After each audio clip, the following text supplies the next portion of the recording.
transformar. La palabra transformar es de origen latín y la palabra en latín es transformare, compuesta de dos palabras, el sufijo trans, que significa a través, más allá de o de un lado a otro, y el vocablo formar, que significa dar forma a algo. En este sentido, transformar entonces significa cambiar de forma o ir o llevar la forma de un lado a otro. En el ámbito personal, transformar es un cambio personal, una evolución interior que pasa por dejar atrás hábitos, costumbres, para asumir otras nuevas. La transformación puede ser a nivel físico, a nivel de formas de pensamiento o a nivel de conductas. La transformación en sí misma, pues no es ni buena ni mala, y depende de las circunstancias y de las personas involucradas en la transformación y de las eventuales consecuencias. La transformación como acción o efecto de cambiar de forma o de ir o de llevar la forma de un punto a otro consiste en ver algo fuera de forma, querer ponerlo en forma y saber en qué forma nosotros la vamos a poner. La Biblia, la palabra de Dios, nos enseña y nos instruye que cada uno de nosotros somos transformados de gloria en gloria en la misma imagen como por el Espíritu del Señor, que no nos conformemos a este siglo, sino que nos transformemos por medio de la renovación de nuestro entendimiento para que comprobemos cuál sea la buena voluntad de Dios, agradable y perfecta, hasta que lleguemos a la estatura de la plenitud de Cristo, tal como lo dicen 2 Corintios capítulo 3, versículo 18, Romanos capítulo 12, versículo 2 y Efesios capítulo 4, versículo 13. La transfiguración de Jesús. Después de que Jesús le declarara a sus discípulos quién era Él, anunciarles por primera vez lo que Él tenía que padecer y sufrir y las consecuencias que enfrentarían ellos como discípulos en un entorno hostil luego de su ejecución y crucifixión, consecuencias que ellos tendrían que enfrentar por negarse a sí mismos, tomar la cruz y perder la vida por causa de Él, tal como lo dice Lucas capítulo 9, versículos 18 al 27, que también es narrada en Mateo, en Marcos y Lucas. Veamos lo que nos dice Lucas capítulo 9, versículos 28 al 32 al respecto de la transfiguración. Jesús toma a 3 de sus discípulos, sube con ellos al monte alto y los lleva consigo para orar juntos. Pero es evidente que estos tres discípulos recibirían una impresión permanente de la gloria del reino venidero, de la propia gloria de nuestro Señor Jesús, al ser testigos de su transfiguración. El ejemplo de Jesús orando y la visión de la gloria venidera debían animar a Pedro, a Juan y a Jacobo para soportar los sufrimientos y dolores vinculados con la vida del discípulo. Hebreos capítulo 12, versículo 2 nos dice: puestos los ojos en Jesús, el autor y consumador de la fe, el cual, por el gozo puesto delante de él, sufrió la cruz, menospreciando el oprobio, y se sentó a la diestra del trono de Dios. En Lucas, capítulo 9, versículo 29, la Biblia nos dice que entre tanto que oraba, la apariencia de su rostro se hizo otra, y su vestido blanco y resplandeciente. Y en el versículo 32 dice que ellos vieron la gloria de Jesús. Muchos años más tarde, Pedro recuerda este hecho de la transfiguración y parece buscar las palabras apropiadas para poder transmitir a quienes les escribió esa tremenda expresión. En 2 Pedro, capítulo 1, versículos 17 y 18, la Biblia nos dice que Pedro escribió: pues cuando él recibió de Dios Padre honra y gloria, le fue enviada desde la magnífica gloria una voz que decía: este es mi Hijo amado, en el cual tengo complacencia. Y nosotros oímos esta voz enviada del cielo cuando estábamos con él en el monte santo. El hecho que además aparecieran Moisés y Elías rodeados de su gloria y hablaban con Jesús sobre su muerte en Jerusalén y de su resurrección y partida al cielo, como lo dice Lucas capítulo 9, versículos 31 y 32, versión traducción lenguaje actual, es seguramente de gran importancia. Pero nosotros nos vamos a limitar aquí a considerar esta escena maravillosa solamente en lo que toca a la oración del Señor. La oración transforma al que ora. Así como cambió el aspecto de nuestro Señor Jesús durante la oración, nosotros también podemos ser transformados mediante la oración. Pero en nuestro caso esto ocurre poco a poco. Por supuesto que Jesús no necesitaba ningún cambio en su forma de ser ni en su forma de actuar. Él era perfecto en todo y en todo momento. Pero nosotros sí que tenemos necesidad de cambio en nuestra forma de ser, en nuestro carácter, y este cambio se efectuará si también introducimos en nuestras vidas y practicamos una vida de oración constante.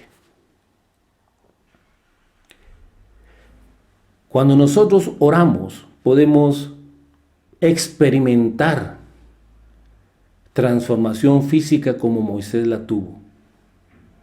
Moisés tuvo una transformación física evidente. Luego de permanecer con Jehová 40 días y 40 noches en la cumbre del monte Sinaí, a donde Jehová lo había llamado, en Éxodo capítulo 34, versículo 30 dice que Moisés bajó del monte y que Aarón y todos los hijos de Israel miraron a Moisés y que la piel de su rostro era resplandeciente. Y es interesante que en el Éxodo capítulo 34, versículo 29 dice que Moisés mismo no se había dado cuenta de ello. Porque al descender del monte, dice que Moisés no sabía que la piel de su rostro resplandecía después de que hubo hablado con Dios. Es posible que Moisés estaba tan inmerso en Dios y en los asuntos que estaba tratando con él, que en ningún momento pensó en sí mismo, ni tenía interés alguno en poner su propia persona como centro de atención. En Éxodo 34, versículos 33 y 35, nos dice que cuando Moisés acabó de hablar con ellos, se puso el velo sobre su rostro. Y cuando venía Moisés delante de Jehová para hablar con él, se quitaba el velo hasta que salía. Y cuando salía, le decía a los hijos de Israel lo que Dios le había mandado. Y cuando miraban a Moisés, miraban que el rostro de Moisés era resplandeciente. Y que Moisés se volvía a quitar el velo cuando entraba a hablar con Dios. En este pasaje encontramos 3 temas. El primero, hablar con Dios, es decir, orar, cambia el aspecto del que ora y la impresión que damos o lo que nosotros irradiamos. El segundo, este cambio pasa inadvertido para la persona que ora, pero el entorno sí se da cuenta de ello. Y el tercer tema que podríamos añadir es que este cambio o la irradiación no se puede conservar porque depende de la comunión práctica con Dios. Por nosotros mismos no podemos conservar este cambio. También la persona que ora puede ser transformada emocionalmente. Y esto lo podemos nosotros ver en el ejemplo de Ana. Ana, la madre de Samuel, quien vivió una transformación emocional evidente. En 1 Samuel capítulo 1, versículos 1 al 19, la Biblia nos relata que Elcana era un varón descendiente de Efraín y que él tenía 2 mujeres, que el nombre de una era Ana y el de la otra Penina. Y Penina tenía hijos, mas Ana no tenía. Y todos los años, aquel varón, es decir, Elcana, subía a la ciudad para adorar y ofrecer sacrificios a Jehová en Silo. Cuando llegaba el día en que Elcana ofrecía sacrificios, daba a Penina su mujer y a todos sus hijos y a todas sus hijas su parte. Pero a Ana daba una parte escogida porque amaba a Ana, aunque Jehová no le había concedido tener hijos. Y su rival la irritaba, enojándola y entristeciéndola, porque Jehová no le había concedido tener hijos. Y así hacía cada año. Cuando subía a la casa de Jehová, la irritaba así, por lo cual Ana lloraba y no comía. Elcana su marido le decía: Ana, ¿por qué lloras? ¿Por qué no comes? ¿Y por qué está afligido tu corazón? ¿No te soy yo mejor que 10 hijos? Y la Biblia nos dice que Ana se levantó después que hubo comido y bebido en Silo. Y mientras el sacerdote Elí estaba sentado en una silla junto a un pilar del templo de Jehová, ella con amargura de alma oró a Jehová y lloró abundantemente e hizo voto diciendo: Jehová de los ejércitos, si te dignares a mirar la aflicción de tu sierva y te acordares de mí y no te olvidares de tu sierva, sino que dieres a tu sierva un hijo varón, yo lo dedicaré a Jehová todos los días de su vida y no pasará navaja sobre su cabeza. Y dice la Biblia que mientras ella oraba largamente delante de Jehová, Elí, que era el sacerdote, estaba observando la boca de ella. Pero Ana hablaba en su corazón. Y solamente se movían sus labios. Y su voz no se oía. Y Elí la tuvo por ebria. Entonces le dijo Elí: ¿hasta cuándo estarás ebria? Digiere tu vino. Y Ana respondió diciendo: no, Señor. Yo soy una mujer atribulada de espíritu. No he bebido vino, ni sidra, sino que he derramado mi alma delante de Jehová. No tengas a tu sierva, le dijo, por una mujer impía, porque la magnitud de mis congojas y de mi aflicción he hablado hasta ahora. En el versículo 17, la Biblia nos dice que Elí le dijo a Ana: ve en paz, y el Dios de Israel te otorgue la petición que has hecho. Y ella dijo: halle tu sierva gracia delante de tus ojos. Y se fue por su camino, y comió, y no estuvo más triste. Y levantándose de mañana, adoraron delante de Jehová, y volvieron y fueron a su casa en Ramá. En este pasaje también encontramos 3 temas.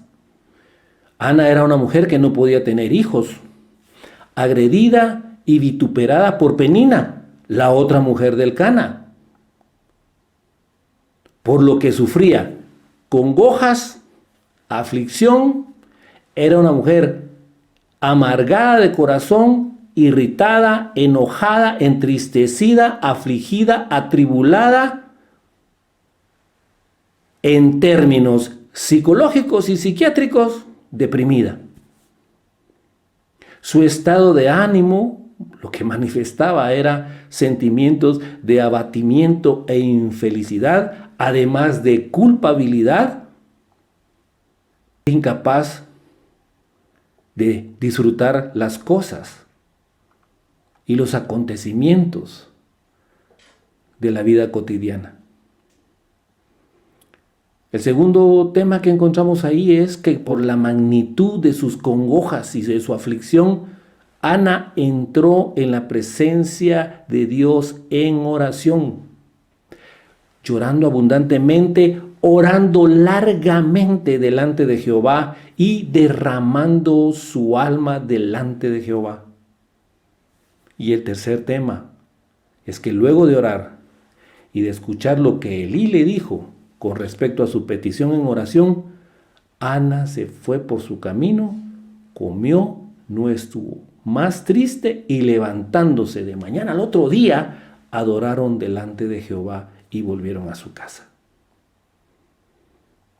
La oración transforma a las personas que oran. El desgano y el cansancio al orar Es un hecho cierto que todo cristiano serio reconoce la importancia que la Biblia le otorga a la oración. Pero también es un hecho cierto que todo cristiano serio reconoce que a la mayoría le resulta difícil orar. Obedecer exacta y constantemente el mandamiento de orar en todo tiempo, con fe, de acuerdo a la voluntad de Dios, en el nombre de Jesús, así como coordinar nuestras actitudes, requieren de nuestra parte determinación, resolución, firmeza de carácter y autocontrol. Sin embargo, cuando tenemos la determinación, la resolución, la firmeza de carácter y el autocontrol para orar, siempre aparecen distracciones.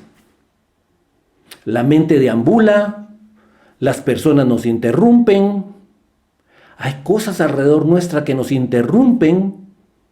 Bueno, a menudo nos quedamos dormidos cuando empezamos a orar y finalmente nos sentimos culpables porque sabemos que debemos orar y no lo hacemos.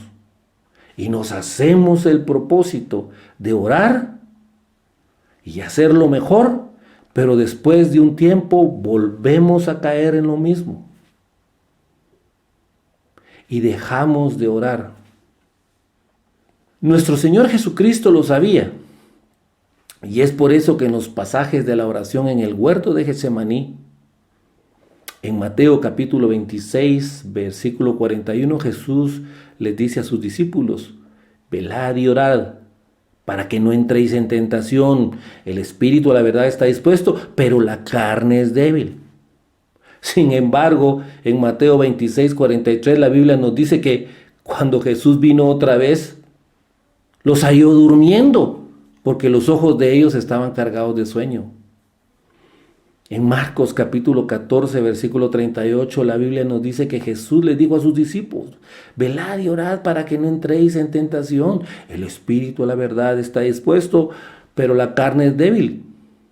Sin embargo, en Marcos capítulo 14, versículo 40, la Biblia nos dice que al volver Jesús otra vez, los halló durmiendo, porque los ojos de ellos estaban cargados de sueño y no sabían qué responderle.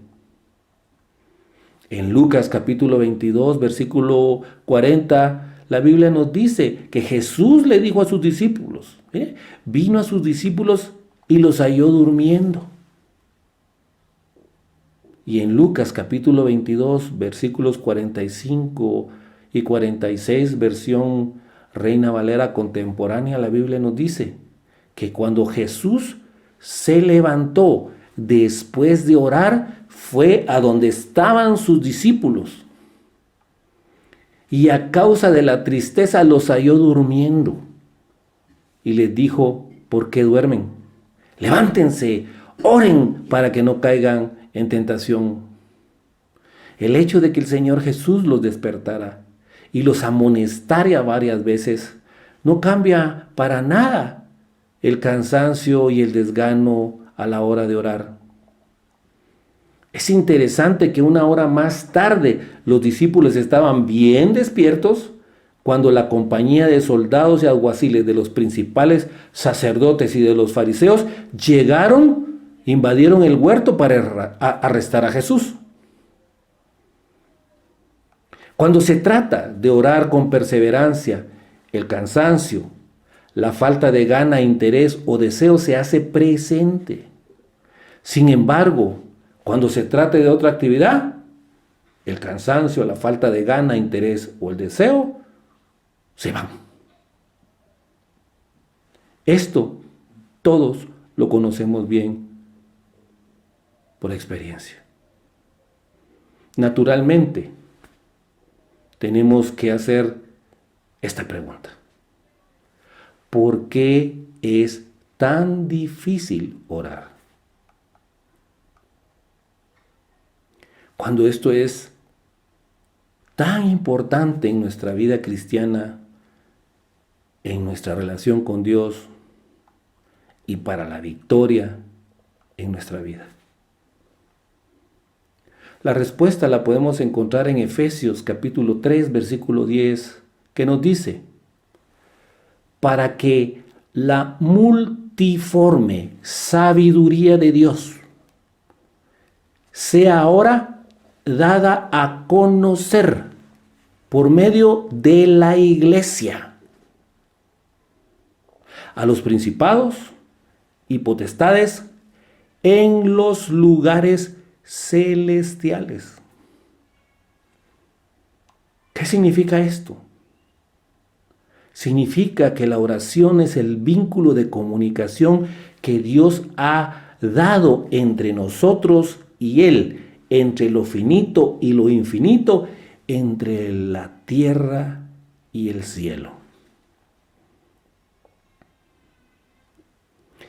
Bajo la observación del adversario. La persona que ora está bajo la observación del adversario. Nuestro adversario, el diablo, cuyo propósito es oponerse a Dios y a su pueblo. Él sabe, número uno, lo poco que estamos familiarizados con el reino espiritual. Él sabe lo poco que nosotros nos desenvolvemos en el reino espiritual. Él sabe la tendencia que tenemos de volver muy rápidamente a lo que es cómodo para nosotros y que podemos experimentar mediante nuestras sensaciones con nuestros 5 sentidos. ¿Por qué? Un ejemplo es cuando oramos, pues estamos hablando con alguien que no podemos ver. Cuando oramos, estamos hablando con alguien que no podemos tocar.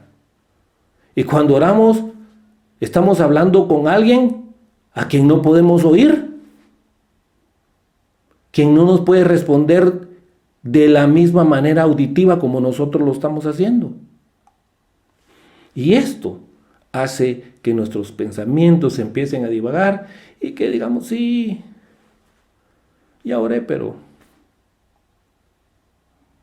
puedo orar después. Nuestro adversario, el diablo, nos asedia para tratar de desviarnos del camino correcto. Es por eso que no quiere que nosotros hablemos con Dios.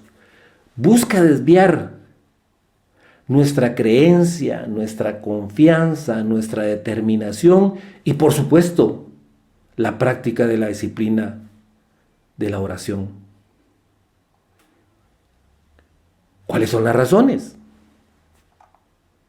La primera es porque Él sabe que la oración es el medio divinamente autorizado para que nosotros podamos acceder a Dios.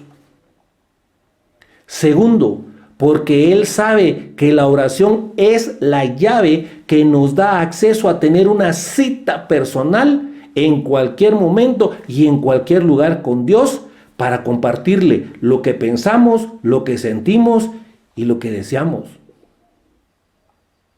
Y la tercera, porque Él sabe que la oración nos da acceso a los lugares celestiales para hacer que ese reino espiritual intervenga en las situaciones y circunstancias de nuestra vida terrenal.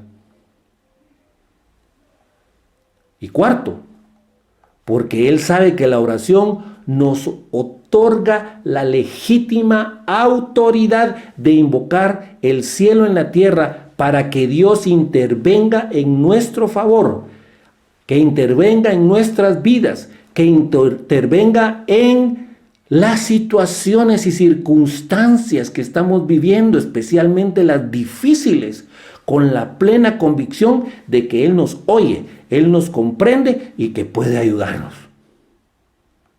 El adversario de Dios, que es nuestro adversario, el diablo, no ha olvidado la influencia que tuvieron los hombres de fe, como Abraham, como Samuel, como Elías, como Eliseo, como Daniel, que mediante la oración estorbaban sus malas intenciones. Es por eso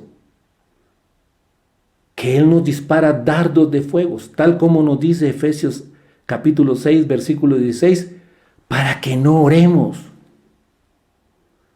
y para que alimentemos pensamientos fuera de la voluntad de Dios. Las victorias y las derrotas en nuestra vida personal y las victorias y las derrotas también del pueblo de Dios dependen en mucho de la oración. Eso lo sabemos por la Biblia, por la historia de la iglesia y por la propia experiencia. Y a pesar de ello, nosotros oramos tan poco. La transformación, como acción o efecto de cambiar de forma o ir de un punto a otro, consiste en ver algo fuera de forma, querer ponerlo en forma y saber en qué forma hay que ponerlo. La Biblia, la palabra de Dios, nos enseña y nos instruye que cada uno de nosotros somos transformados de gloria en gloria en la misma imagen como por el Espíritu del Señor, que no nos debemos conformar a este siglo, sino que debemos transformarnos por medio de la renovación de nuestro entendimiento para que comprobemos cuál sea la buena voluntad de Dios, agradable, perfecta, y hasta que todos lleguemos a la unidad de la fe y del conocimiento del Hijo de Dios, a un varón perfecto, a la medida de la estatura de la plenitud de Cristo, tal como lo dicen 2 Corintios 3:18, Romanos 12:2 y Efesios 4:13. Así como cambió el aspecto de Jesús durante la oración, nosotros también podemos ser transformados mediante la oración. Así como Moisés fue transformado en su aspecto físico y su rostro resplandecía después de estar en oración con Dios, nosotros podemos ser transformados por medio de la oración. Así como Ana fue transformada en sus emociones y dejó de ser estéril, nuestros trastornos de estado de ánimo y nuestros trastornos físicos pueden ser transformados si llevamos cada día una vida de oración y de relación íntima con Dios. El hecho cierto es que todo cristiano serio reconoce la importancia que la Biblia le otorga a la oración. El hecho cierto es que todo cristiano serio reconoce que a la mayoría nos resulta difícil orar. Nuestro adversario, el diablo, nos asedia para tratar de desviarnos del camino correcto. No quiere que hablemos con Dios.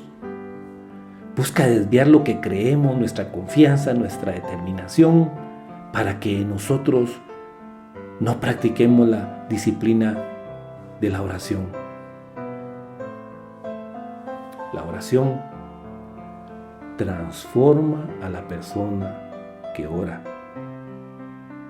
Si la persona practica una vida de oración constante en la presencia del Señor, unido al estudio regular de la Biblia y la obediencia.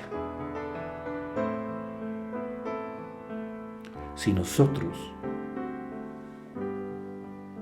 tenemos una vida de oración, vemos cómo nuestras vidas, tanto en lo espiritual como en lo material, van siendo cambiadas y transformadas progresivamente.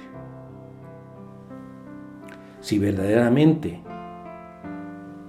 tú quieres ser transformado, transformada y vivir en la dimensión natural y en la dimensión espiritual que el Señor quiere, entonces te animo a que ores en todo tiempo, a que pidas con fe de acuerdo a la voluntad de Dios, que ores en el nombre de Jesús, que coordines tus actitudes, que seas determinado, determinada, resuelto, resuelta, con la firmeza de carácter y el autocontrol para llevar tu vida de oración a tal nivel que transforme tu vida, transforme tu familia, transforme tu comunidad, transforme nuestra nación y transforme el mundo en el nombre de Jesús. Oremos. Padre, te damos gracias por tu palabra. Y te damos gracias porque tu palabra tan maravillosa siempre nos enseña, Padre. Nos instruye, pero también nos redarguye, Padre. Hoy hemos aprendido que la oración transforma a quien ora. Te queremos pedir en el nombre de Jesús que nos perdones si nuestra vida de oración no ha sido una vida de oración que ha llegado al nivel en donde podemos nosotros entender ese maravilloso acceso directo en todo momento y en todo lugar que tenemos para ir contigo. Esa conexión que hay entre tú y nosotros, entre lo finito y lo infinito, entre el cielo y la tierra. Que nos perdones, Padre, en el nombre de Jesús, y que nos ayudes en nuestra debilidad, para que nuestra vida de oración se incremente día a día, al nivel que tú quieres que nosotros tengamos, para que nosotros podamos disfrutar en esta vida lo que tú tienes preparado para nosotros. En el nombre de Jesús. Amén.